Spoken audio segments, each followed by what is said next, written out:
Yes ఇవాళ నెల్లూరు జిల్లాలో CM Chandrababu పర్యటించనున్నారు. ఉదయగిరి నియోజకవర్గంలోని వెంజమూరులో పలు అభివృద్ధి కార్యక్రమాలకు ఆయన శ్రీకారం చుట్టనున్నారు. ఉదయం 11 గంటలకు తాడేపల్లి నుంచి బయలుదేరి వెంజమూరుకు చేరుకుంటారు సీఎం చంద్రబాబు. అనంతరం నార్త్ ఎస్సీ కాలనీలో లబ్ధిదారులకు పెన్షన్లు పంపిణీ చేస్తారు.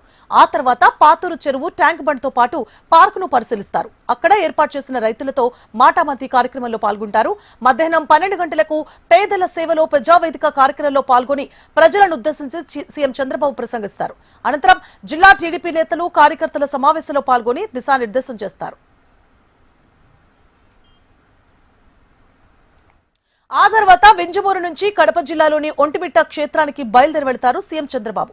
ఇవాళ ఒంటిమిట్టలో సీతారాముల కళ్యాణం మహోత్సవం జరగనుంది.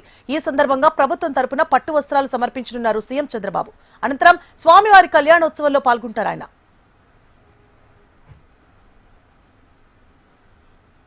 రైట్, ఇవాళ నెల్లూరు జిల్లాలో సీఎం చంద్రబాబు పర్యటించనున్నారు. పర్యటనకు సంబంధించి మరిన్ని డీటెయిల్స్ ని మా ప్రతినిధి నరసింహులు అందిస్తారు. నరసింహులు, ఇవాళ ఏపీ ముఖ్యమంత్రి నారా చంద్రబాబు నాయుడు నెల్లూరు జిల్లాలోని వింజమూరు అంటే ఉదయగిరి నియోజకవర్గ పరిధిలోకి వస్తున్నది. అక్కడ పర్యటించబోతున్నారు. ముఖ్యంగా ముఖ్యమంత్రి పర్యటనతో దాదాపుగా కొన్ని దశాబ్దాలుగా ఇబ్బందులు ఎదుర్కొంటున్నటువంటి తాగునీటి సమస్యకి ఇవాళ అక్కడ పరిష్కారం అయ్యేందుకు పునాది రాళ్లు వేయబోతున్నారు. ముఖ్యంగా మెట్ట ప్రాంతంగా ఉన్నటువంటి వింజమూరులో దాదాపు 40,000 మంది జనాభా.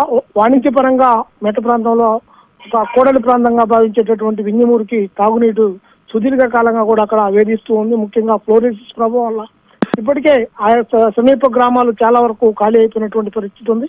ఈ నేపథ్యంలో ముఖ్యమంత్రి రాకను దృష్టిలో ఉంచుకున్నటువంటి నెల్లూరు జిల్లా కలెక్టర్ హిమాంశు శుక్లా ఇటీవల పర్యటనకు వెళ్లినప్పుడు తాగునీటి సమస్య తీవ్రతను గుర్తించి ప్రధానంగా సోమశిల జలాశయం నుంచి అంటే ఏఎస్పేట మండలం రాజువోలు ట్యాంక్ నుంచి వింజమూరు చెరువుకి నేరుగా నీటిని పైప్ లైన్ ద్వారా అందించి తాగునీటి సమస్య శాశ్వత పరిష్కారానికి ఇవాళ చంద్రబాబు నాయుడు పునాదిరాళ్లు వేయబోతున్నారు. ముఖ్యంగా ఈ చెరువును కానీ బ్యాలెన్సింగ్ రిజర్వాయర్ చేయగలిగి తాగునీటి సమ్మర్ స్టోరేజ్ చేయగలిగితే వింజమూరు మెట్ట ప్రాంతంలో వింజమూరు పూర్తి స్థాయిలో అభివృద్ధి అయ్యేటటువంటి అవకాశం ఉంది. మరోవైపు ఫ్లోరోసిస్ ప్రభావం కూడా పూర్తిగా తగ్గేటటువంటి అవకాశం కావడం ఉంది. దాదాపు వింజమూరుకి ఎగువన ఉన్నటువంటి ఊట్కూరు అలాగే తమ్మిదిపాడు చాలా గ్రామాలు కాటేపల్లి నుంచి ఇటు వింజమూరు సమీపంలో ఉన్నటువంటి నాగిరెడ్డిపాలెం, బుక్కాపురం, నేరేడుపల్లితో పాటు ఈ గ్రామాలన్నింటిలో కూడా భూగర్భ జలాలు గణనీయంగా పెరిగేటటువంటి అవకాశం ఉంది. మరోవైపు వింజమూరు పట్టణంలో దాదాపు 40,000 జనాభా ఉన్నటువంటి వింజమూరు పట్టణంలో వేసవి వచ్చిందంటే తాగునీటి ఇబ్బందులు, వాటర్ ట్యాంకుల ద్వారా సప్లై చేసేటటువంటి ఈ ఇబ్బందులు కూడా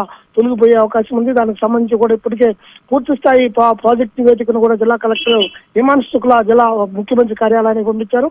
అందుకు అనుమతులు కూడా లభించినట్టుగా కూడా మనకున్నటువంటి సమాచారం ఉంది.